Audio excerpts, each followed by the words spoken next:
Is that nice harmonizing, Sam? Do you like the sound of my voice in your ear holes? Does it sound good? Do you consider yourself a good singer, Luke? No. No? No. I actually had quite a trauma.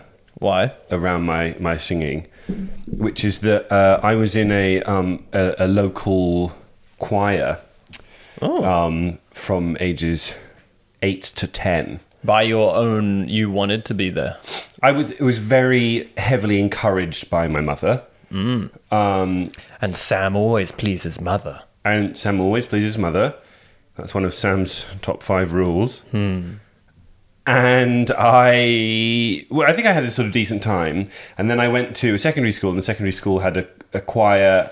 And my mum was very excited for me to go to my secondary school choir. And there were sort of auditions for the choir. This was a bit more serious than the sort of community choir that I was in. So we all had to sing in groups in front of the music teacher, the community Mr. choir? McCord. Open door. I'm pretty sure it was open door. Lots of people with like learning difficulties and that sort of thing. I wouldn't say lots of people with learning difficulties, but I would say. Wait 1 second. But it was like community, like people with learning difficulties, old people, vulnerable members of the community, that sort of thing. No, it was not. It was children, and as far as I could tell, all the children were capable of learning good. Nice. At least as good as me. Maybe not as good as me, but similar levels. We did a Disney medley. I sung Under the Sea. The accent was encouraged.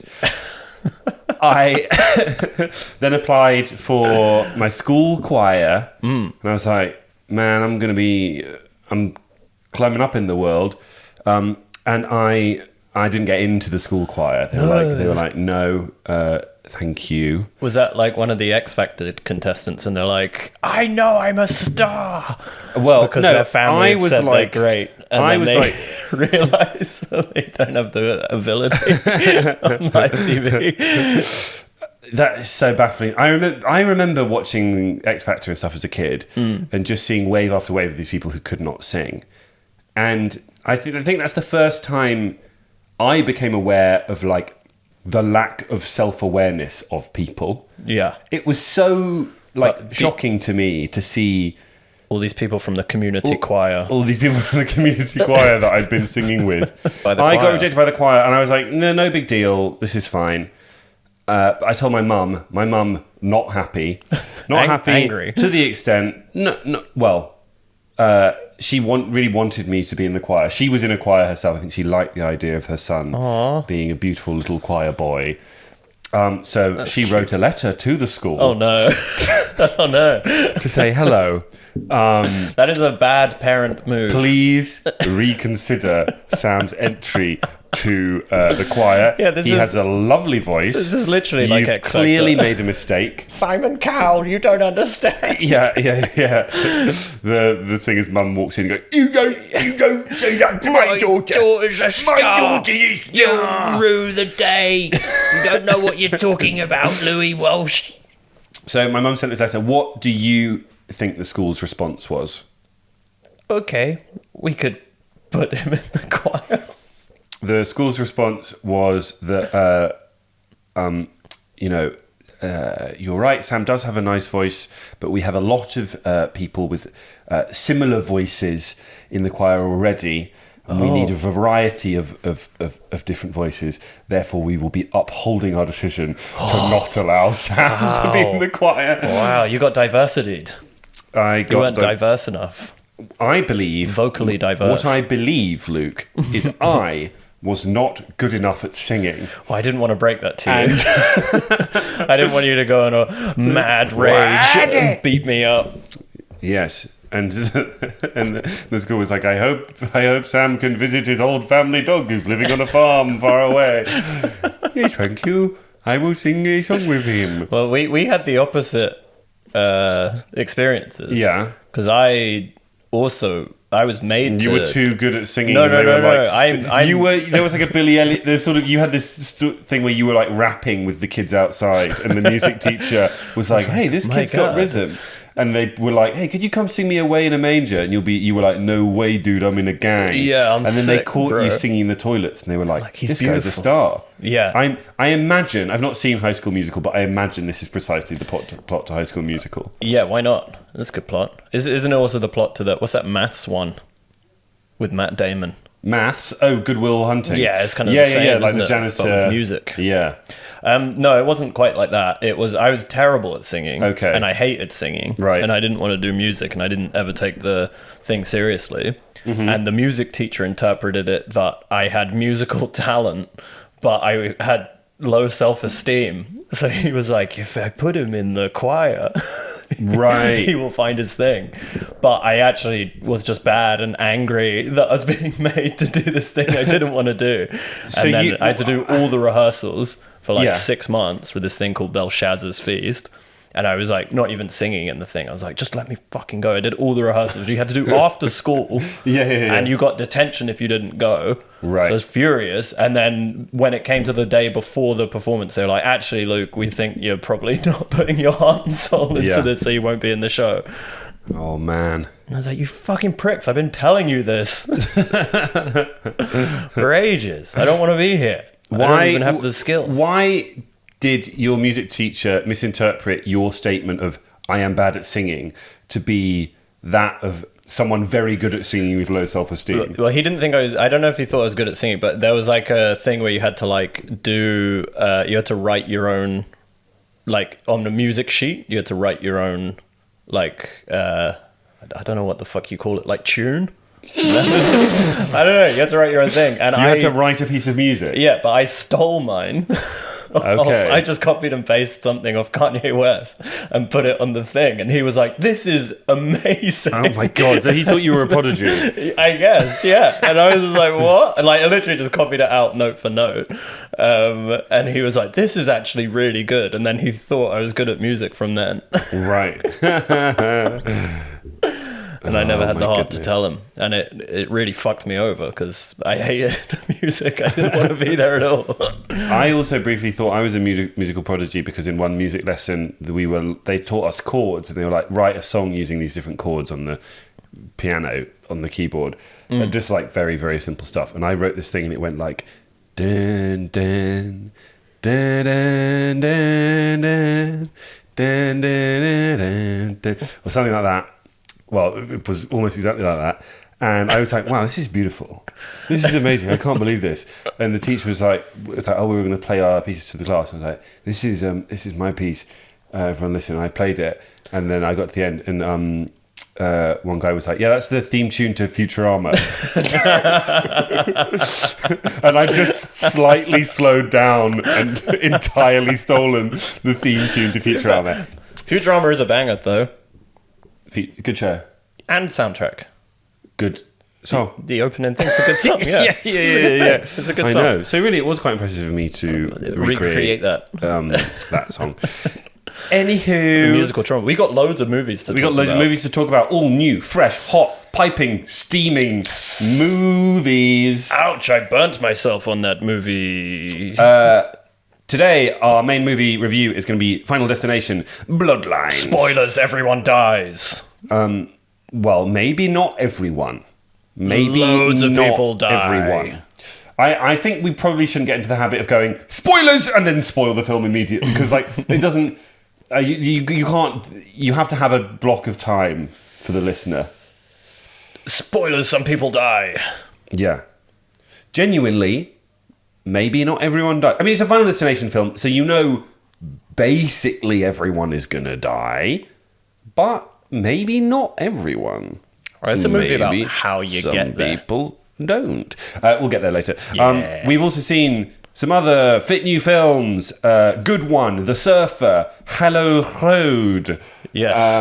And why don't we start with The Surfer, Luke? The Surfer. Think? Yeah, okay. Or were you ready for Hallow Road? No, Surfer's quite quick. I've got a lot to say about Surfer. Luke, seen The Surfer, new Nicolas Cage movie. Yes. Nicolas Cage has made some good films, and he has made even more bad ones. Yes.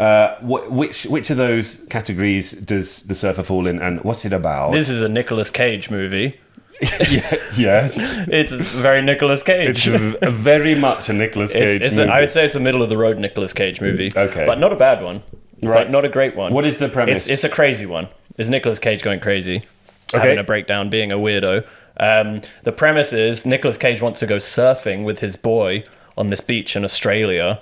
And when he gets there, he's so excited to go surfing. When he gets there, there's these really aggressive Australian Andrew Tate types who are like, fuck off, locals only, you fucking bozo, fuck off, fuck off.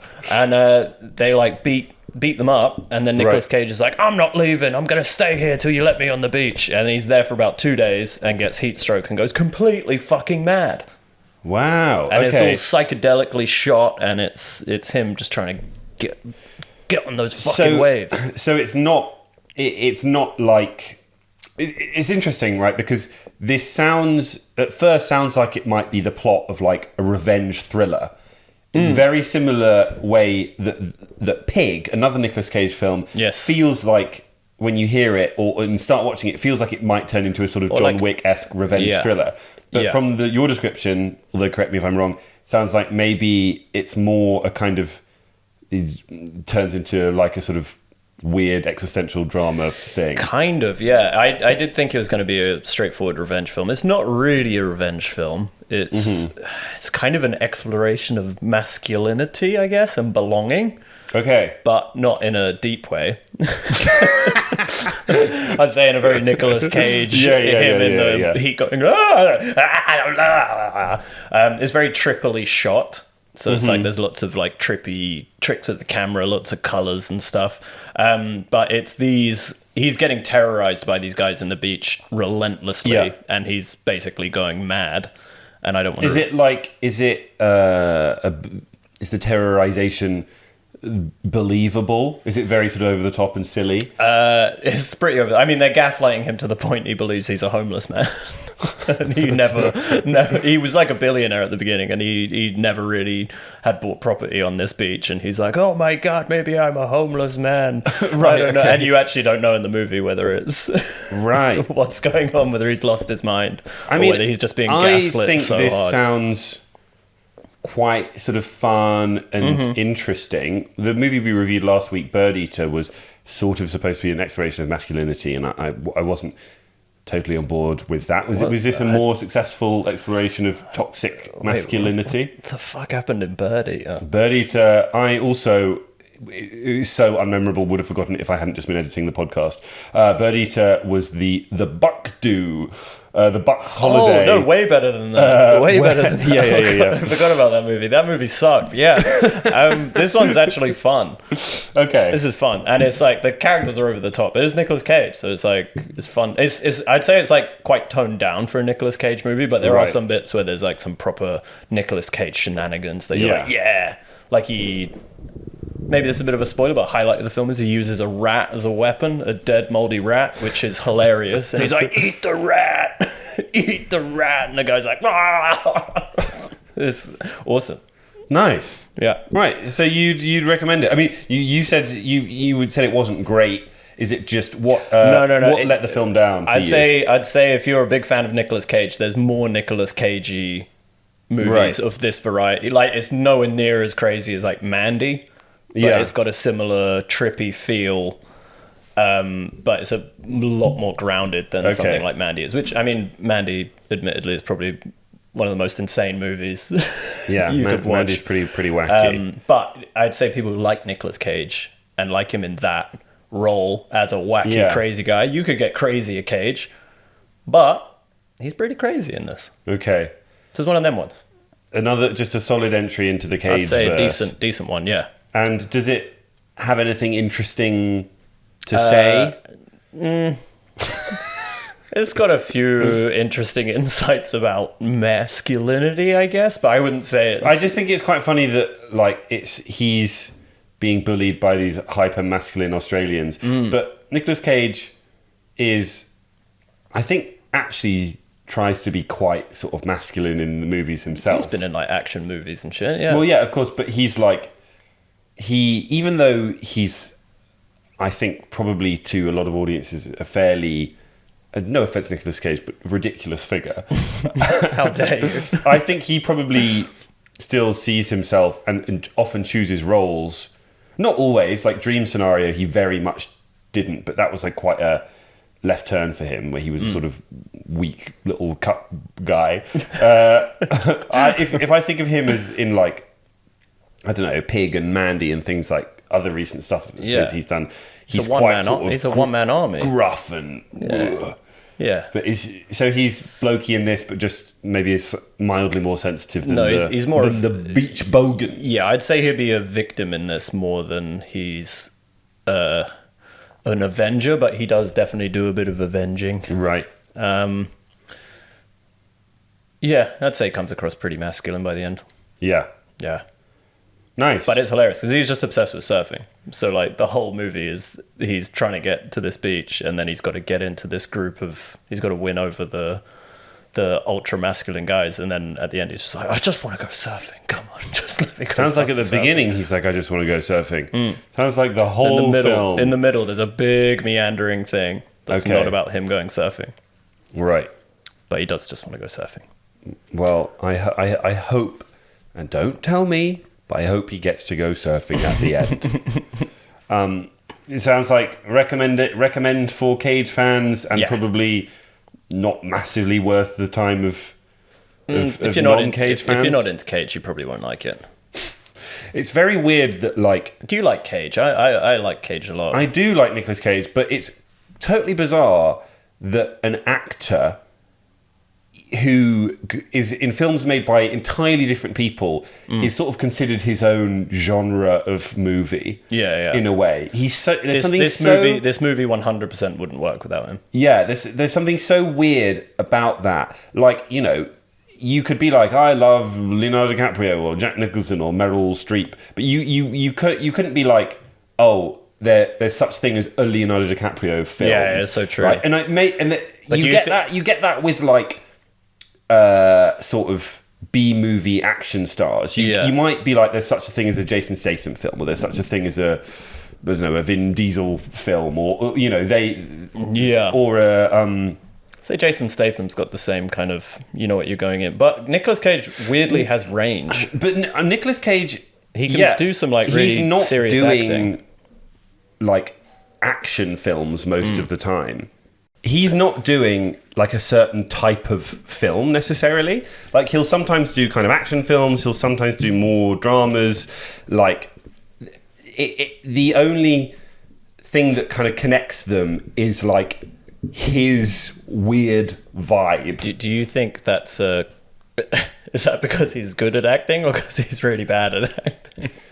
I think he exists in this like bizarre middle ground where he's like, is genuinely a good actor, but also like goes so far so often with his performance.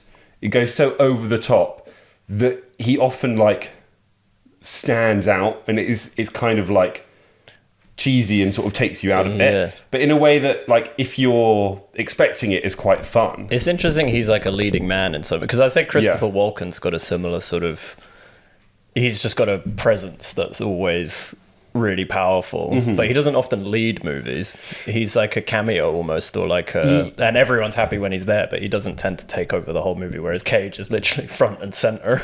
Well, Christopher Walken can do subtlety, right? There's this kind of impression of, I can't do it at all, of Christopher Walken, which is really like over the top, and when you're imagining that, you can't really imagine it being a good performance in the film. But if you watch him in, I don't know, Severance is the most recent example. Me If You Can. He's very understated in Catch Me If You Can. Yeah, he's like, he can do real emotion and subtlety. He's a good actor. I don't think Nicolas Cage is really capable of subtlety. Not the bees. Ah. Yeah. It's pretty good. I really felt like he didn't want the bees on him. Yeah, I all agree. And we won't mention the film in case you don't want the remake of The Wicker Man spoiled for you. God, what a bad film. What a bad film. That's a hilarious film. Yeah. I enjoy watching The Wicker Man, though.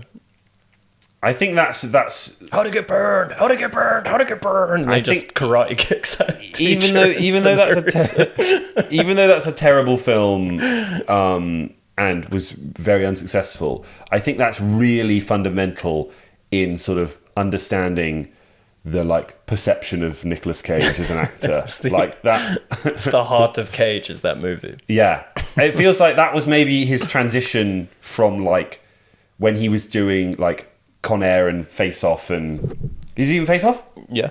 Yeah, he's one of the main people in Face Off. Yeah. Sorry, I started to doubt myself. That was the sort of transition from these like cheesy 80s, 90s action movies. Yeah. To then like, I can be different. I can do psychological horror.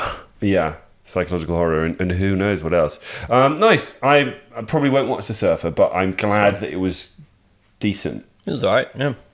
If it came on, you know what? If I was on a plane Yes. and The Surfer was on, I'd be like, 100% I'm watching this. Yeah. Would you say that's a good It's a good plane movie. plane movie? I'd say good plane movie. Lovely. Can I tell you a bit about a film I saw? Go on, then. I saw a new film called Good One by Julia Donaldson, writer-director Julia Donaldson. It's her debut feature film. Oh. It is a very small, gentle film. You love 90 small minutes and long. gentle. Sometimes I also like big and crazy. Whoa. But you know, I can go either end of the spectrum. Good One is about a teenage girl, I believe she's 17, named Sam, which is my name. And she goes on a camping trip with her dad to the Catskills, which, if you have heard referenced in movies loads of times and not known what it is a mountain range near New York City, in New York State. And she's supposed to be going on this camping trip with her dad and their family friends, a man called Matt and his son, who's the same age as Sam. So Sam and her dad go to pick up their family friends. The dad and the son, the teenage son, is arguing, and the son's like, "Fuck you, I'm not coming," throws his bag down the stairs, goes back into the house. And that's the last we see of the teenage son for the rest of the movie. So it's just the dad family friend who goes on the camping trip with them. So the camping trip ends up being this teenage girl who thought she was going to have someone the same age as her, but is just basically on a camping trip with two middle-aged men. Oh, that sounds like a nightmare. And these are very emotionally immature, divorced men who are quite slightly domineering in terms of their personality, whereas Sam, the teenage girl, is very emotionally mature, far more mature than the men, and is very quiet and meek, and actually has very few lines in the movie. Mostly is just observing. And 15 minutes into this movie, my girlfriend leaned over to me. We were watching it in the cinemas together and whispered, "I'm a bit worried nothing's going to happen in this film." And that worry, from I think most people's perspective, it came true. Nothing happens in this film. Oh. Okay. They are on a camping trip, and they are clearly exploring certain themes of, I guess, masculinity again, of adulthood. People love it. Of being a woman, of emotional maturity, of empathy, of connecting with people, different things like that. And you're kind of seeing this teenage girl called Sam, as she's sort of becoming an adult, starting to see other adults As flawed. as flawed. Yeah. And you sort of watch this play out. It's gently funny. There's a lot of sort of amusing moments. I would say no laugh out loud moments, but it's kind of, there's a lot of like silly dialogue. There's often kind of making fun of these two older men. There's a moment I quite like where you cut to the two older men drinking at the bar together before they're going off on their camping trip, and they're just discussing what the different names for the different days of the week are in Spanish. And that's their like great pub chat. And God, it sounds like a simulator for you just being a teenager stuck with fucking parents you don't want to hang out with. Exactly. And I think that actually kind of does end up, despite just being sort of silly and mildly amusing, does end up kind of being relevant as to the sort of the fact that these guys aren't really able to emotionally express themselves and connect, and can only talk about bland things like the days of the week. You said you liked it more after reflecting on it. Well, basically nothing happens for almost the whole movie. 1 hour into the movie, there is a moment, which I will not reveal anything about. It is not a moment of huge drama or violence or anything like that. The main character has her period, and we were fairly sure she was going to get attacked by bears. She's not attacked by bears. There's no bear attacks. That doesn't always happen when you get your period. But it was a lot of references to her having her period, and also references to bears. And I was like, I've seen movies before, and this feels like it's going to be related. The classic movie related trope is the bear attack after someone's period.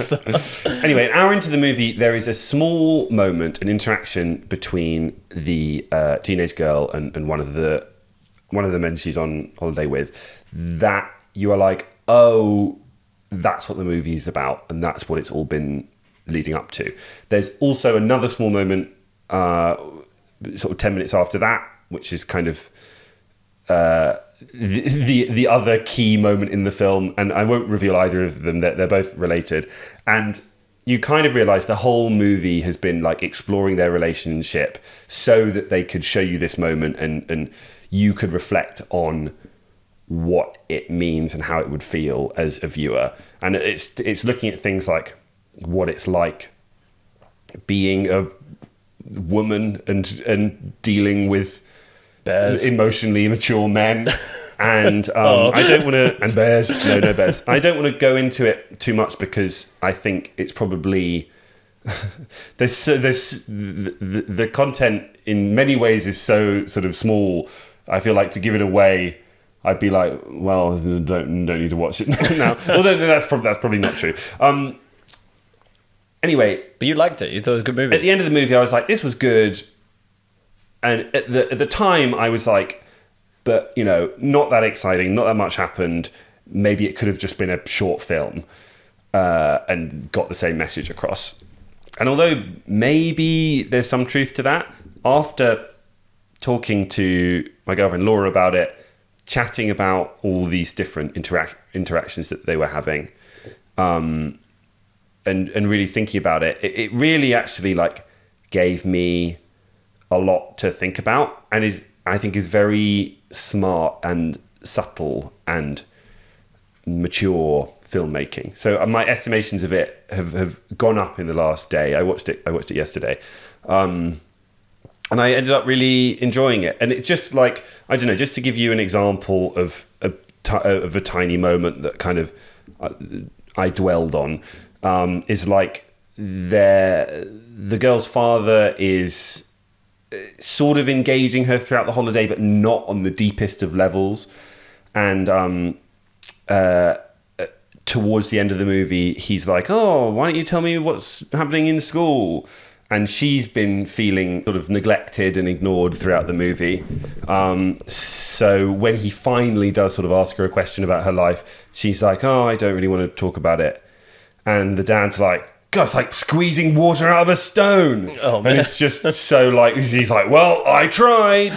And you can totally, it's just so easy to see that dad, that kind of man that like is sort of emotionally aware enough that occasionally will remember, oh yeah, I do need to ask my child a question. I do need to try and emotionally connect with my kid, but isn't there on a more kind of fundamental ongoing level. There's no connectivity there. Yeah, and you can totally see why in that moment he would feel frustrated. And like, it's like, well, people say I don't connect with my daughter enough, and here's me trying to do it. Yeah. And and I don't know, there are just so many little nice moments in that I was like, wow, I can so imagine, people I know being on either end of those interactions and missing the point. And I found it really sweet and I enjoyed it. I think a lot of people would be really bored by the movie. I think if I was watching it at home and I was at all distracted, I wouldn't have been a fan of it, really. I think only being totally immersed in it and really thinking about it and forcing myself to think about it so I could talk about it on the podcast as well. I can even imagine going... Pop a daffodil before you go in. Yeah, I can even imagine going and like having a couple of pints beforehand and that, taking me out of it enough that I wasn't doing it. So it was the most subtle, delicate movie. Yeah. If you want to enjoy it, it's a tiny tightrope of enjoyment. There's a movie by, I think, Kelly Reichardt, I think she's called, about an artist or something, I can't remember at all, that reminded gentle, subtle, sweet, interesting, sad, worth a watch, but probably not for everyone. Fair. So a boring but good one. I wasn't bored. I was like, I think I was a little frustrated for some of the movie because I thought I wanted something to happen. Yeah. But it turned out that it knew what it was doing. And it wasn't just pretentious and boring on purpose, which I thought it might have been. I'm always so interested in what captures your attention as someone with an ADHD that you love subtle human interaction so much.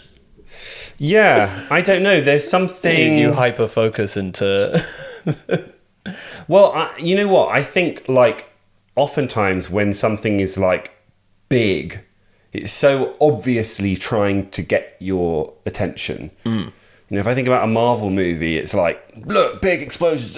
It's like, it's so desperate for my attention that I'm like a cat that's like, not interested, and I walk out of the room. But when a film is doing so little... Oh, you like the boys that ignore you. Yeah. You like the cool, depressed boys in a band who treat you like shit. Exactly. But we're not even trying to entertain you. And you're like, oh, please, entertain me. No, but it's not that it's not trying to entertain me. It's that it is so not doing all the things that someone... if I was to make a film, I'd be so scared of losing people's attention. I'd be chucking all this stuff at the wall, being like, look at this, and we'll have this crazy stuff and this funny stuff. And the fact that this movie wasn't trying to do any of that, I was like, oh, what is it? It must be trying to do something. And I'd heard good things about the movie. It's possible that if I had just gone in totally blind, I would have just gone, oh, for fuck's sake! But you know what? They're really good performances, and I think it is actually quite engaging. It's only 90 minutes. I'd be interested to see if you liked it, Luke. I'll give it a watch. If you watched it. I'll give it a watch. I liked Gunda. That's good one. Yeah, not Gunda. Gunda but one. Good one. Gunda one. Gunda one. Luke, you watched one other movie this week before we get into our main review. I watched Hallow Road. Tell us a little bit about it. Watched Hallow Road. This is also a debut movie, I believe, by debut director Babak Anvari. This is I would say it's a tense thriller / horror directed at middle class parents. Wow, okay. Very specific. It's almost entirely shot in one car, and it's a couple. They're pretty much the only two actors in the whole movie. Is it British or American? It's Irish. Irish, okay. Although one of the main actors is English. Right. But I think it was made by the Irish Centre or something. I can't remember. There's something Irish about it. The dad is Irish. But it's basically, there's two parents. They're just getting ready for bed, and then they receive a call from their daughter who has run out of the house earlier. And she's distraught because she's just hit someone with her car. She doesn't know if they're alive. They're certainly not moving. And then the drama is just them driving to go and pick her up from this crime scene, effectively. And loads of drama comes out of the conversation that they have within the car with the daughter on speakerphone, muting her every now and then Right. blaming each other about why it's happened, what they're going to do when they get there. So most of the film is before they get to the daughter. Yeah. On just like trying to figure out how they can do it. Yeah. I'm like very much sold. It's like a really, really cool premise. And I was really excited in the... Like, as it was going on, I was like, wow, this is a great thriller. Where is this going to go? Okay. This is really cool. Very, like, clever writing, because that's a really difficult kind of thriller to pace, I think, when you're just stuck in a car with two characters. I didn't think it was like... There was weird bits in it. It sort of feels like a play. Okay. But almost sometimes, like, you know, like when you watch the theatre, and I mean, I barely ever go to the theatre, but like, you know, they have to project their voices.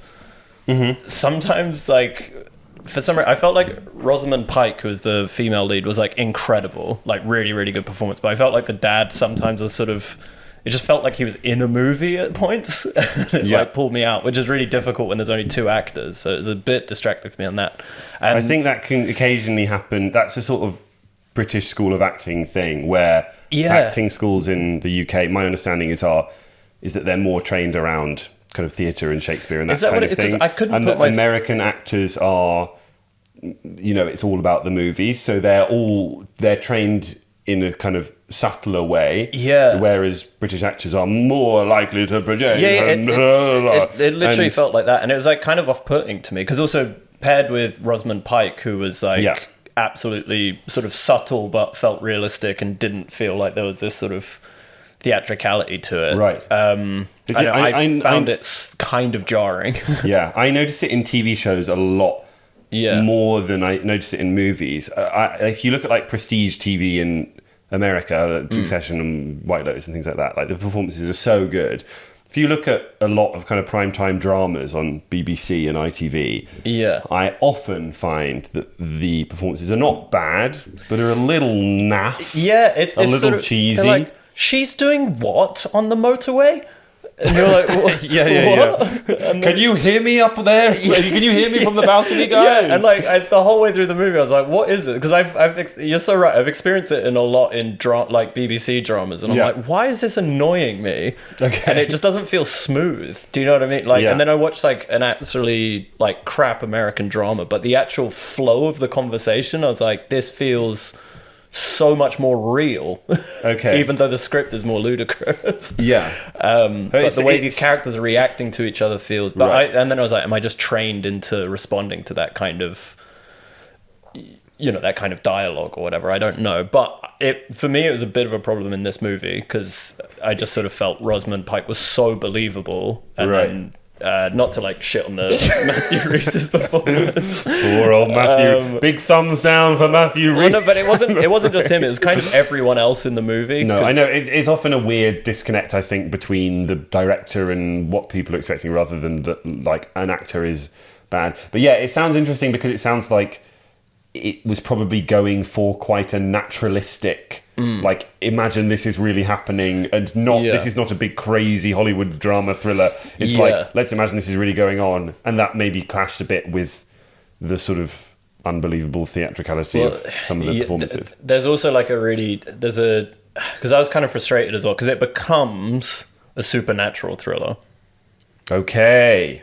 Which is not a spoiler because they've said it in every fucking review. Okay, so you've checked what at the beginning, and it says it at the beginning in terms of the the rating. It says as that thing, strong gore and ghosts. Yeah. Does it say supernatural in the? It says I can't remember what it says, but it says something that's like horror.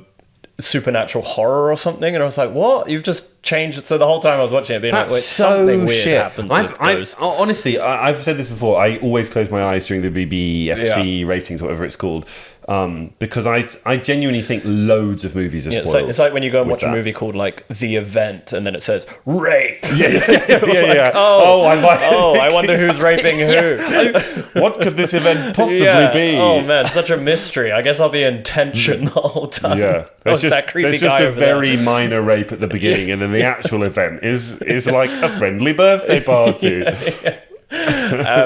But no, there's something kind of frustrating about this film because I didn't like the supernatural elements to it, and also the voice acting. There's basically a mysterious couple starts talking to the daughter, right? When they find her on the road with the body, and they start talking, and they sort of. So do we go back and forth between the daughter and the No, parents? no. We don't even see the daughter. She's just on aunt's phone. So it's almost like one location. Right, okay. Which so is we really don't see cool. this mysterious couple either. No. We hear don't them ever see the phone. daughter, ever see anyone. We just see the couple and maybe some policemen at the end or the beginning. That's it. It's just Rosamund Pike and Matthew Rhys. And there is such a good... I feel like the script is really good in like Rosamund Pike's character she's a paramedic and she's got such a good... you can see such a good conflict with her as the parent and being a paramedic. So she's trying to protect her child, but also make sure the child does everything that's the correct routine and legal, and not going to get her child implicated in a sort of a murder or a hit and run. Yeah. Whereas the father is completely emotional, wants to control the situation, but is in over his head and is very frustrated and angry and controlling. And there's these perfect sort of... You see those two... characters these really clashing come out, but it's so archetypes. annoying because it's like that to me is the most interesting part of the movie, and then it becomes this supernatural thing, and you're just like, why? Like you've kind of it's like almost two genres, and it comes in really late, and also it feels tacked on, so it's just really kind of undermined the best bits of the movie for me. And also I wanted to know how it was going to end, because I was like, the whole thing is like really good exploration of parents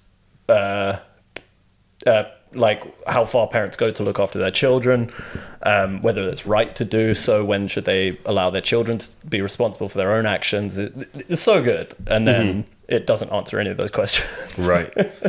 I think it's interesting.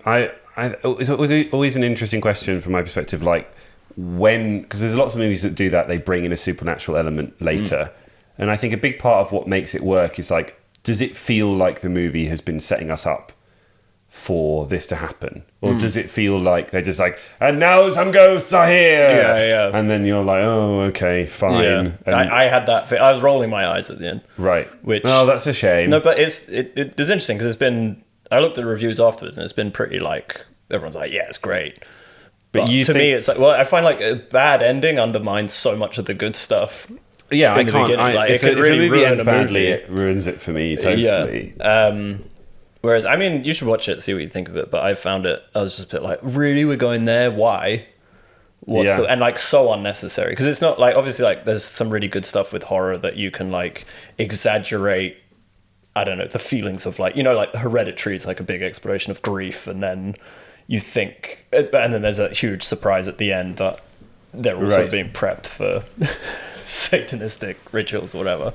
Right. But there's this underlying theme of like family trauma and everything going through it, whereas this just it wasn't the supernatural things weren't representing the girl's guilt or something. Nothing. You didn't feel you didn't, the themes like that were not coming through in a way that was it kind of did pay lip service to that. Like they're sort of like, it's like a parent's worst nightmare is their child being in a situation they can't control.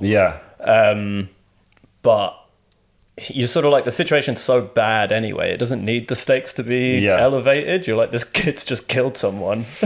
It could just be something like have you seen Shallow Grave or something like that? Yeah, which is just like, we need to dispose of a body, and that's basically enough. The whole movie. There's that in someone's life, you're like, this would be such a traumatic event that would possibly dictate or like frame the whole of their existence afterwards. Okay. You're sort of like, you don't need anything more extreme. So didn't stick the landing for you. No. But performance was really good for Rosamund Pike, and performance was really good. Performance was really good. Nobody else. But I thought you could turn it into a play easily. So easily, and it'd be a good play. So who should see this movie? Or I don't know. Middle class parents, if you want to be really freaked out. Yeah. I don't know. I'd be interested to see, because I was wondering if some of the review, like The Guardian loved it, and sort of more liberal-leaning papers, and I wonder if it is like because it's written by middle-class parents. I was like, oh, is it just really harrowing for them to watch? Because as a non-parent, I was like, oh, I don't give a fuck. Like, right. I mean, I have empathy and stuff, but there is also there is some really great bits where there's this happens really early on, so I'm just going to reveal it because I think it's a really powerful moment where it's like it feels like horror, but it's not a horror. In the same way, sort of Warfare to me felt like a horror at moments. Yeah. Where there's the girl's trying to give CPR to the girl on the ground, and she caves in her chest, and you just hear it over the phone, and it's such a horrible like. Ugh, but it's also this could happen in real life. It's such a believable thing. So grim. And also you don't see any of it, but it's so you hear impactful. And you're just like, oh, and that's like in the first 10 minutes. So you're like, oh my God. But you don't need fucking ghosts or like whatever comes up later. Well, maybe I will see it because I really like the premise, and it sounds like there's a lot of great stuff in there. Yeah. And though the supernatural elements in the ending didn't land for you, maybe they will for other people. Possibly. Yeah. If they're idiots. Okay, well, I'll see. I'll maybe I'll give it a watch and see what I think. That's Hallow Road, out in cinemas now. Mm-hmm. We don't usually say that.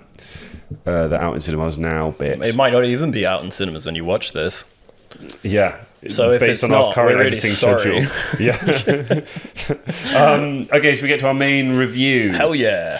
This week we're reviewing Final Destination's Bloodlines. Final Destination 106. How many Final Destination films have you seen, Luke? I've seen all of them bar 5 and 4.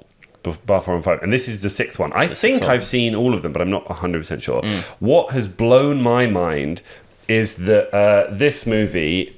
the last Final Destination movie, number 5, I think, came out 14 years ago. What? Which means there's the gap between this one and the last one is bigger than the gap between the previous movie and the first movie. Wow. The first 5 movies were all made in 9 years. Wow. And then there was a 14-year break until this God, they were churning them out. Yeah, so this is really sort of reviving the series back from the dead. If you have never seen a Final Destination film, I'm going to explain how they work to you. The way basically all the Final Destination films work is someone gets a premonition about a disaster, and they... because of the premonition, are able to stop the disaster and save the lives of a bunch of people. Now, Death, who is a character in the Final Destination movies, not one that you see, but one in the background conceptually, is upset that these all these people who were supposed to die did not, and so slowly kill off the people involved in the incidents one at a time in the order they were supposed to die in the original crash. Or whatever. Crash or whatever it is always a crash. So in the original movies, there's like a plane crash one, there's one on a roller coaster, a bunch of different ones. And then you see, throughout the movies, all these people die in these sort of Rube Goldberg machine type convoluted butterfly effect chain of event, over the top silly ways. And it's pretty fun. It's quite a fun formula. Like, I wouldn't say in general they're like fantastic movies in and of their own they right. Make but bank. But every movie I think has been a financial success. Oh really? Yeah. They make a lot of money, and also there's something really, I think, just fun and exciting about when these death scenes start and the camera like moves from one thing in the room to the other, and you're sort of slowly trying to piece together how the person is about to die. It's like a game almost. It's like watching a fail video. You're like, oh my God, something great. But no one in real life is going to get hurt. I will quickly give away how this movie is very slightly different to the other ones. Okay. Which I think is almost given away in the title of the movie, right? Bloodlines. Basically, this movie is about someone who was supposed to die in an accident, who took a very long time to be taken out by death, and in that time has had a large family, and therefore everyone in the family, even though they were not supposed to be in the original accident are not Targets. supposed to exist because they're the matriarch of the family should have been killed in the accident, so none of them should ever be born. So it's about an entire family who theoretically are going to get slowly killed off by I do Death love himself. thinking about the bureaucratic dynamics that are going on for Death in all of these movies. Death has got so where much he's just, admin. Oh, what? No. Yeah. God, she's not. I have to go back. Like, I just imagine him getting like told off all the time by like God or something. Being like, why the fuck are these families alive, Death? You're not doing your job. He's like, no, I'm trying. I'm not trying. Why don't you just kill them all with a simple heart attack? Well, I like it when it's crazy. I can't do the heart attack. Oh, I can't always do a heart attack. Why? He's just like, he's like an artist who's been forced into like a corporate job. I hope Death has got a good team. You're right, it does seem like a stressful old time. He's got financial cuts going on all the time. He's fucked. You've got to kill him with the Buddha statue. How? Maybe he just enjoys his job. Maybe he just likes being creative. Luke, what did you think of Final Destination? Bloodlines, did you have a fun time? I had so much fun. I enjoyed it a lot. Yeah, I haven't watched Final Destination in ages. And I forgot it's really fun. I enjoyed it a lot. I loved the opening scene particularly.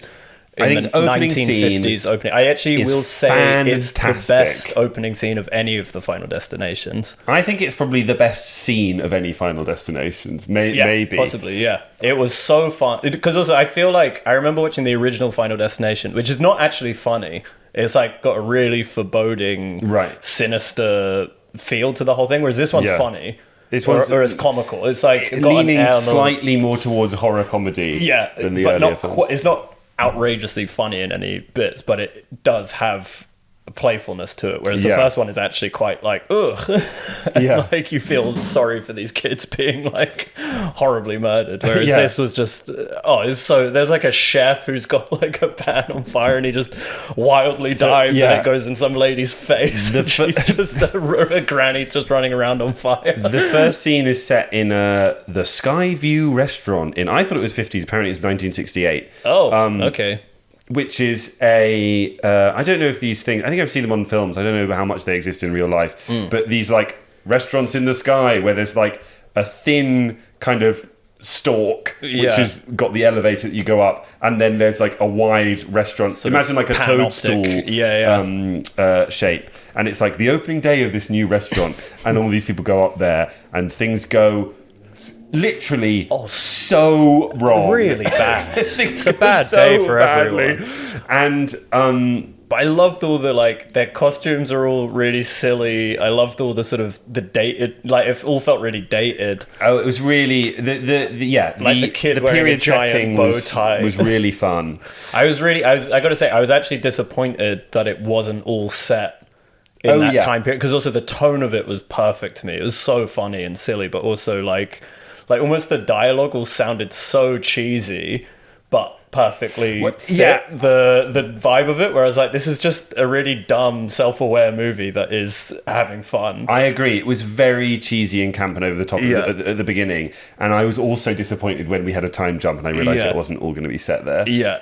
But it's also just it's so tense as it's all getting started, and you know it's going to go wrong, and like it starts with them. I won't give any more information about how exactly the deaths go down, but it starts with them just going in an elevator, and you're just there like, oh fuck, oh no, and I was just sitting there going, elevators are so horrible, they're so scary. You got the controller like, we can squeeze you guys in. And I think there's actually something scarier about elevators than like a plane, which I think is the first movie. Because a plane is like so magic that I'm like, I don't even understand how this could be working, but it seems to be working, it's fine. Like, I don't even understand how a plane could fail or what's going on. I'm just like, well, the magic seems to be working. An elevator, I'm like, at the end of the day, this is held up by a rope. And maybe it's a very strong metal rope, but everything can just break at the end of the, like, And one person too many. That rope is useless. yeah. And this film just makes you so paranoid because every little thing the camera looks at, you're like, oh no, Yeah. oh no, there's wheels on that table, oh no. It's so good. And It's so good. all these like this cascading chain of events. There's amazing stuff in the first scene with like a penny that just leads to more and more and more disaster. So much fun in that opening scene. Also, what I was devastated by, I wanted the fucking kid to be in it. The kid was such an arsehole. The arrogant kid in the opening scene. Kid. I was praying that it was going to stay in that time period, and then they were going to have this like kid who everyone wants to die. To convince an audience to like actively get a child to die in a horror movie, I think is like such a great feat. And I was if they were to root for them, because I was like, when that kid gets, I mean, this is the first minute when he gets. Can I reveal the? Well, when the kid is killed. Yeah, when the kid is killed, it's like my whole thing was like, yay!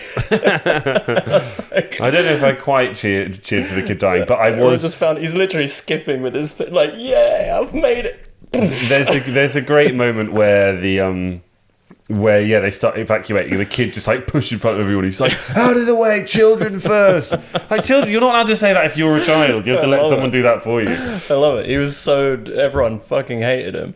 I think we both agreed, fantastic opening scene. And then how did you feel about the rest of the movie? I mean, nowhere near as good. I did still have fun, but it was like highlight. I don't know. Then it was just sort of like standard Final Destination shit. Yeah, I thought there were some really highlight deaths that were great, but yeah, then some of it was I don't know. Yeah, it sort of dipped and lulled a bit, but I had a good time overall.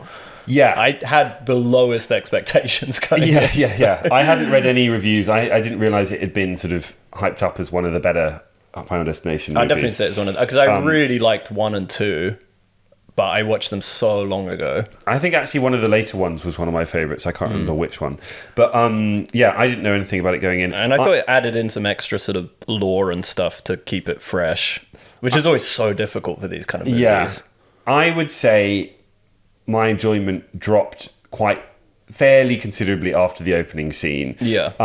I think a lot of the exposition, you just feel like you're waiting for the next death scene. Yeah. And most of the movie is not death scenes, right? Maybe, 2/3, 70% of the movie in terms of time is not the death scenes. Yeah. And most of that time is not that interesting. The characters are kind of cheesy. The dialogue's kind of cheesy. There is some, there's some funny moments but and stuff. there's also, you're right that some of the lore is kind of... It's a bit more interesting or whatever. It's grown a bit. And they managed to have some fake outs because of it and some surprising twists. Yeah. Which I think they did well. I was like, the setup of it, I was like, it's pretty good. But I also I felt like also the charm of that first scene and also is so mad because all the characters that are effectively doing 2-minute cameos max are more interesting than all of the characters in the rest of the movie. Yeah, it just made me realise, I think period settings for horror movies are really, really powerful. It's like I Stranger find. Things. Because I think there's something about the modern day and age that already feels quite grim in many ways. Stuff that's set now is like, yeah, of course horrible stuff's happening. So horrible stuff always happens. You watch 1960s America and everything looks so colourful and bright. Everyone's wearing these nice dresses and they're so smart. Capitalism is working for everyone. Also, there's something about also suburban American lifestyle that's so quaint and repressed. And thinking about other things, it was making me think weirdly. I was thinking of The Witch or the Witch, Robert Eggers' first horror film, which is set in a long time ago, 1500s or something. That's bleak. And I find period horror movies. I would say for most movies, a period setting almost can be slightly off-putting for me because I feel like they're just going to be sort of excited about the setting. Yeah, and I don't know, and I will sometimes connect when you're like, oh look, Benedict Cumberbatch is in a Viking outfit. Yeah. I'm like, well, shut up. But for horror movies, I think it works really well. I think there's some really good death scenes later on. There are some fine death scenes as well. I think the ending is all right, but not particularly exciting. Yeah. After the first scene, a lot of my favourite moments were funny moments. I'll talk a bit about them in spoilers, maybe. But I think when it leaned into the camp and the silly and the fun and the funny, that was when I was having the best time later on in the film. But yeah, I would say overall I had a good time for sure, but it did start to drag, and I did wish by the end that they'd done something a bit. They'd rejigged the formula or something a bit more. It did just feel like here's more of the same Final Destination stuff. And although there was really good stuff in it, and although the death scenes are still really good fun, there's a lot of... I probably could have watched a compilation of all the death scenes, and it would have held together pretty well as a movie. That's true. I actually did watch that when I left the movie. I watched every death scene. Really? You rewatched every... Oh, what? You watched like on YouTube? Every movie, yeah. Wow. What's your favourite one? I actually loved one of the ones in this, which I don't want to spoil. Can you give the vague setting of it? MRI machine. Oh, okay. Yeah, that's very silly. But yeah, they sort of get... Yeah, I don't know. They sort of get more... They do get funnier as they go on, but there's some really... I mean, the most disturbing one, that's actually one I just find upsetting, is in... I think it's in the fourth one, where this girl gets a nail gun to the back of it. She just falls over, and there's a nail gun left unlocked, and it just shoots her in the back of the head, like 8 times, and you see the nails just come out, and her hand is stuck to her face, and she's just like whimpering, and it's like the most horrible, because I was sort of like, this one's actually not that unbelievable, and it's like in front of her boyfriend, who's just like screaming, and there's just an element of like, oh, this one feels kind of too real. There's one in Final Destination 3 that stuck with me, maybe because it's the first one I ever saw, of a girl who gets stuck in a tanning bed and is just cooked to death alive, and is so horrible. And what I also find funny, I remember finding funny about that, is like the girl's tits are out. And so it's there's a bit of like something for the dad, look, some nice tits, but also we're going to watch her burn alive. And it's like, at what point are we, if you're putting in the tits as like a bit of fun for the dads, are you not like, maybe the tits stop being so fun when they're being burned but that's off? always been like horror trope sort of slasher movie thing, is like, you know, the one who has sex is always one of the first ones to die, or very quickly after they've had sex. You know, the hot girl's not normally the final girl, unless you're in Scream. There is also a fair amount of this movie where they're trying to figure out what's going on and not believing that this could possibly be happening, which happens in every single movie. And you're a bit like, we could fast forward this now. Well, it wasn't until I watched a movie called When Evil Lurks, which I might have talked about on the podcast, I can't remember. Argentinian, I believe, very, very scary horror film. Really, really good. And one of the things that is amazing about it is people are like, oh, there's a demon at the beginning, and everyone's like, oh, fuck. And from then on, they all know there's a demon, they all believe in the demon. And it's like, oh, actually, all these scenes in every horror movie of going, I don't believe you, I don't think any of this is happening, even though that is what would happen in reality, is actually not. I'm so bored of it now. It's like, I know you don't like superhero movies. It's when superhero movies feel they have to do the origin story. And you're like, we don't need it. Just, we know who fucking Spider-Man is. Start a story that's interesting from the go. We don't need to be like him struggling to use his powers and him having a shitty costume for a while. You're just like, just start him off as Spider-Man. We don't care. We don't need context for that. I would, like, it would be, I think, if this movie could have, like, started and then they've been like, oh, this is like that thing that we read about on the news, and then they all know it, and then they're all trying to avoid it immediately. Because it's funny they bring in the grandma to do all the exposition to the thing, and then kill her so quickly.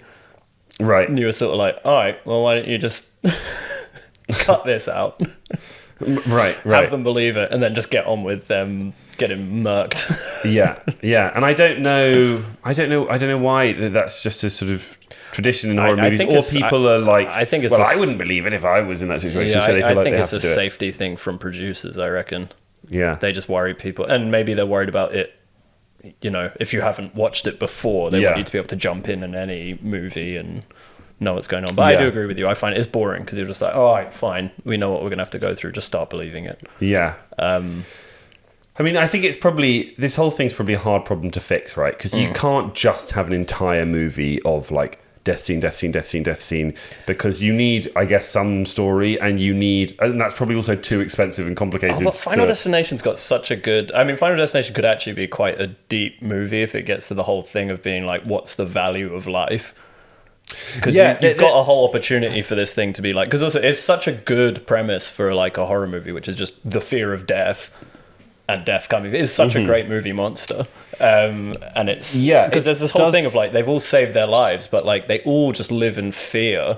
Yeah, so the people trying to avoid dying. And you're like, is that even worth it? Like, is it worth surviving the premonition? And then what's annoying is they have this in the 5th one, I think, which is where they say they can steal people's life force if they kill them. So if you kill someone else, you can gain the time they had left. Yeah. Which they did put in one of the previous movies, but they didn't execute it very well. But I think is such a good premise to add to Final Destination, because then you've got this whole thing of survivors trying to steal each other's. Well, there's a very funny moment in the film in the hospital where that's referenced, and then there's a camera pan, which I won't spoil, but is really funny. But I also think that probably, if that was explored more, would add more of a general kind of... Well, it also gives you an antagonist thriller and element. It gives you an antagonist to it, and then death is like this background evil force, and it could create like really, really good drama, but which they did do in the 5th or 4th one, I can't remember one, but it's just not really well done. That would be... Because also, particularly with the family, it's great because, like, as they realize shitty things the family members have done, there's like motives for them to kill each other that beyond just living longer. I don't think there's moments where the family want to kill each other, are there? No, there aren't. But I'm like, you could add that in.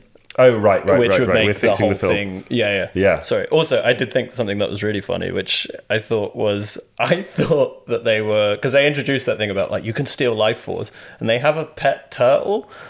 Oh my god! And then they referenced the turtle can live for 100 years. And I also thought... I was like, they're going to kill the turtle and get like 150 years. But also, if that happens, then that clearly ruins every Final Destination movie ever. Because you can just like kill a turtle or any animal that lives for a long time. But I thought that would be such a good... if you had a character who's like been going around the whole time trying to kill everyone, who's just like, whatever, just get maximum life force, kills this turtle, and then lives to like 250, but is so fucked. It's just having the worst time. I don't think you live forever. I think you just death isn't chasing you in the same way. Well, whatever, but I thought the whole thing would be like, that would be such a good like final scene to be like, oh, is living a long life worth it if you're just living in this constant fear and just like you're essentially a vampire stealing people's life force. Which they didn't put in the movie, and it's a completely different movie. But I would have been there. I would have been game for that movie. Yeah, I would have thought that would elevate Final Destination to slightly more thinkier sort of movie. But then, which has got the potential. It's ultimately like always wanted to be sort of trash for teenagers. So I don't think it has loftier heights. Yeah, but I think you could have both. I think you could eat it. But yeah, I would just like a bit more of a thrilling time throughout. But overall, there's lots of good stuff in it. The opening scene is fantastic. If you're a Final Destination fan, this is one of the better ones. Yeah. If you're interested in it, it's probably quite a fun time at the cinema. But if someone was like, that's trash, I wouldn't say they were wrong. It's trash, but it's like it's pretty fun trash. Trash is yummy sometimes. It is yummy. Should we get into spoilers? Yes, please. What did you think of Tony Todd's origin reveal? Tony Todd's origin reveal. I was like, oh. So Tony Todd, who's in other films... He's in all of them, I think. Is he in all of them? Yeah, it's revealed. He does cameo in all of them. Yeah. And it's dedicated to him because he died just after they finished filming. Death got him. Very spooky. Yeah, I didn't mind it. I wasn't like, oh my god, he's the boy from the beginning. But I was like pleasantly like, oh, that's a nice little. I think because between the death scenes, I was so like, yeah, get on with it. Yeah. That to have a little bit of twisty something to chew on for a moment, I was like, oh, cool. Yeah. But I didn't care that much. Yeah, what do you think? I kind of liked it. I kind of felt like he needed to be a premonition guy, I thought. Right. Because he knows so much about it. And he's so spooky and weird. I feel like it's weird for him to just be a survivor. Right. And also he's like... sort of relishing everyone else having a hard time. And you're sort of like, I feel like you need to have one up on everyone. Yeah. Not just be like some kid who managed to survive for ages. I don't know. It's but it's fine. I mean, I agree with you. It wasn't like super interesting in many ways. Could have just been left. But yeah, I do love Tony Todd. I think he's such a fun, creepy dude. Yeah. He's really good, and it was sort of weirdly a sort of sweet send off for him because his character is sort of due to die at the end of the film. Actually dies in real life. It's pretty cool. I took quite a lot of notes of things that were like amusing me as the film was going on. Someone says in a sincere way, "You're tearing me apart," which I've realised I've not heard in a film since The Room, and I don't think is now an acceptable line of dialogue in any film because it's been so ruined by The Room. That's really funny. Very funny when they're in the big Sky Dome. That they're all dancing and jumping on the glass, which would be terrifying, and you'd be looking down at the time. And the glass is almost entirely cracked, and they're all still dancing, and none of them have noticed it. And I'd be like, you would all immediately notice Yeah, the tiniest crack. You'd be like, get the fuck out of here. How good did that party look, though? It looked so fun. I was like, what a fucking great, fun time at that restaurant. And they're singing the "Anyway You Wanna Jump" or whatever. Is it that song? Something like that. Yeah. I think it's the Futurama soundtrack, the guy getting crushed by the elevator as it falls. The guy split in half. Is so good. Such a gnarly kill. Because he's such a douchebag at the beginning. He's like, you can't come in. That was so great. I really loved the the piano. The piano is so good. And the penny finally falling on the piano and giving it enough to weight to smash into that woman. Just so like... I guess, some of the earlier Final Destination films feel so real and cruel. Yeah. And this whole scene was so, like, caricatured and over the top. Also, so many of the characters were dickheads. The kid was a dickhead. Yeah. The door guy was a dickhead. The floor manager guy was annoying. Yeah. So there was such a, like, sense of, like, is it catharsis? Is that the right word? They all die. It's just like, fuck you. I don't know if I was that happy about them dying, but it was better than having them be nice characters. I actually found probably the most horrible thing is when the Iris or whatever she's called is hanging by her wedding ring, and then the wedding ring pulls the skin off her finger. Degloves her finger. Oh, so horrible. There were I would say a good 5 or 6 moments in this movie where I was genuinely like peeking through my hands. I was like, what were your favorite? If you had to list them, what were your favorite deaths? Let's think about them. A moment I really loved is when they're trying to get the whole garbage truck sequence. I really loved. Yeah. So I really liked the guy tempting death and you going, no, stop it. Also, but mad that he licks the garbage truck. I'm like, why are you doing that? That's so, whether you think you're going to die or not, that's so gross. Yeah. Licking the garbage truck, so obviously gross. And then she like predicts all these things that could happen and they're like, haha, you idiot. And then all those things exactly very quickly in the background happen to a different character. I found that so funny. And then they're chasing the garbage truck trying to get him to stop, and he's dancing and swiping yes on Tinder to every girl he sees. And I was like, that's so... I genuinely was like, this is good comedy. It's the cartoonish elements that really add so much to it, which I don't think were present in a lot of the other movies. No, not at all. And I was like, oh, I wish they went even further with it. Yeah. Like, there were lots of a lot of the funny moments were my favourite. I really liked where earlier in the movie where he's like playing a video game and they're trying to get him to stop. He's like, I can't save, it's a ranked match. I thought that was a funny line. That'd be such a good reason that you died. Yeah. You just wouldn't leave. Yeah.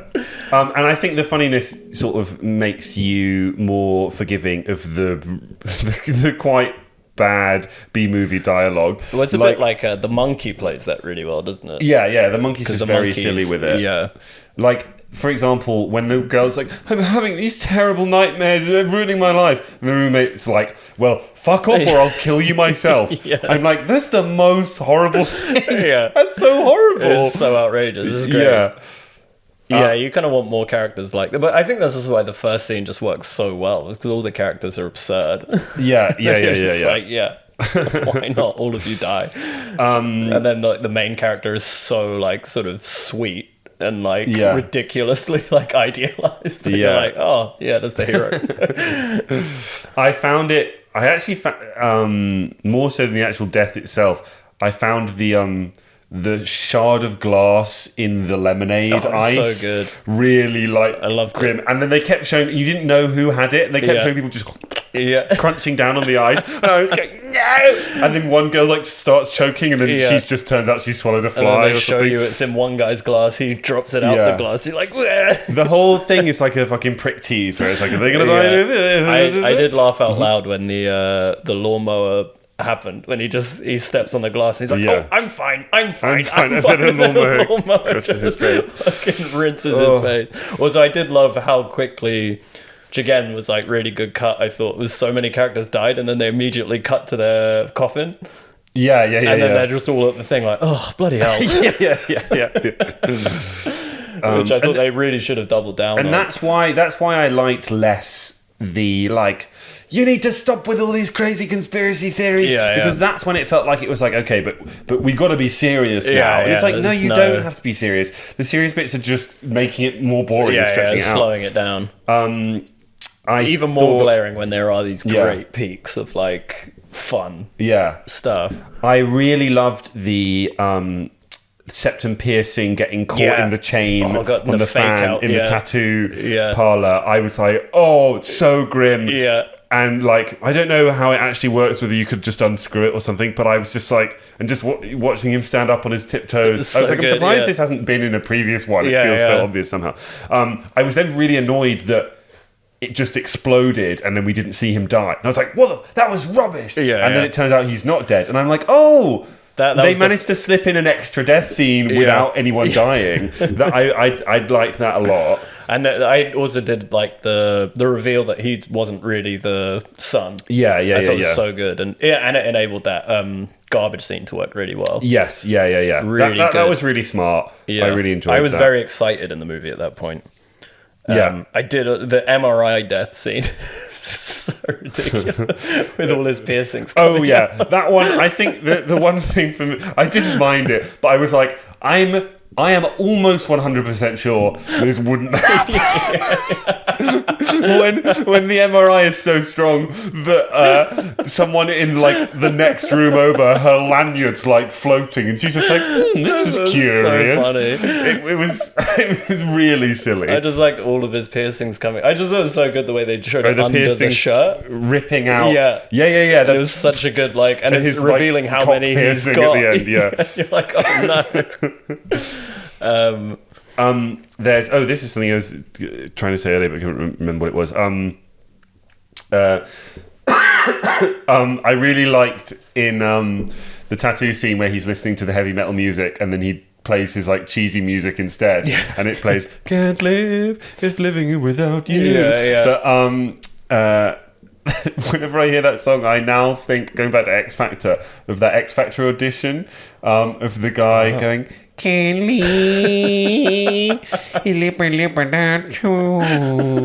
Kelly. I think it's someone who can't speak English. In fact, it probably is an Asian woman, and I'm being really racist. No, that's just your audition for community choir. It's so funny because they're like, she doesn't say any of the words right at all. One of the all-time best X Factor auditions, but totally ruined that song for me. I wrote in my notes, I really don't want them to die. Because although it was a lot, there are massive fun. There is, maybe it's just me getting older and more sensitive. I was like, oh no! So they were all going on. 3 people in my cinema walked out. Really? Yeah, I'm guessing they were too sort of disturbed or upset by it. Yeah, I mean, it's quite intense watching these movies in the cinema. But I don't know. I mean, I get really faint. I didn't have a problem with this movie. Yeah, it's so cartoony that it's like it's not. I mean, Warzone was god, that was a lot. That was Warzone a lot. Was tough. That was a lot. A couple of other funny moments I liked. I liked someone with the "Show me your kitties" mug at the funeral, at the wake. I thought that was funny. And then one of my favourite moments actually is when it's revealed that the son isn't like you were saying, isn't actually their son. Who had an affair, and it's like, who's my real dad? And she's like, Jerry Fenbury. Yeah. And he's like, oh my God, Jerry Fenbury, is that why he always wanted to play catch? And he storms out. And we have no idea who Jerry Fenbury is. He's never been mentioned. He doesn't come up again for the rest of the film. Yeah. It's just, I found it so funny how specific it was. There were actually really good there was great bits comedic moments in it. Yeah. It just should have doubled down on them. Yeah. I totally agree. Who was it made by? Is this the guy who did written the other... by 2 people, directed by 2 people. And I was kind of Googling. I think the directors are quite new. Okay. The writers have done a few things. I think one of the writers was the writer for... I think maybe wrote on... now this is bad. Yeah, he's either wrote for Abigail, which is a horror movie about a ballerina, or Ballerina, which is the new John Wick film that's coming out. Okay, confusing. It's none of the writers or directors are like specific, I don't know, famous. Oh, but one thing I did find out that is quite cool, which is actually not really anything to do with what we're talking about. Okay. But it's come to mind. Go on, why not? Let's share. Is that Zach Cregger, who made Barbarian, is doing...